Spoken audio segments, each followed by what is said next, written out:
ரேஷனில் வாங்கினா கோதுமை மாவு வச்சு நல்லா சாஃப்டாகவும் டேஸ்டியாகவும் சப்பாத்தி எப்படி சொல்லலான்னு பார்க்கலாம். ஒரு கப் அளவுக்கு கோதுமை மாவு, தேவையான அளவுக்கு உப்பு, ஒரு ஸ்பூன் சர்க்கரை சேர்த்து நல்லா மாவில் கலந்து வர மாதிரி கலந்து கொடுத்துக்கலாம். ஒரு டம்ளர் சுடுதண்ணி வச்சுருக்கிறேன், அதை சேர்த்து நல்லா பிணைஞ்சிக்கலாம். கொஞ்சம் கொஞ்சமாக தண்ணி சேர்த்து நல்லா சாஃப்டாக பிணைஞ்சிடணும். அதுக்கப்புறம் தான் ஒரு அரை கரண்டி எண்ணெய் சேர்த்து இன்னுமே சாஃப்டாக நல்லா பிணைஞ்சு கொடுத்துக்கணும். பிணைஞ்சு கொடுத்துட்டு ஒரு அரை மணி நேரம் மூடி போட்டுடலாம். நல்லா ஊறி வரட்டும்.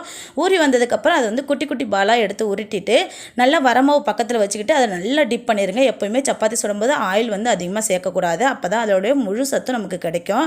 அதேமாதிரி கொஞ்சம் சர்க்கரை சேர்த்துக்கிட்டிங்க அப்படின்னா நல்லா செவந்தும் வரும், நல்லா டேஸ்டியாகவும் இருக்கும். குழந்தைங்க நல்லா விரும்பி சாப்பிடுவாங்க. ட்ரை பண்ணி பாருங்கள்.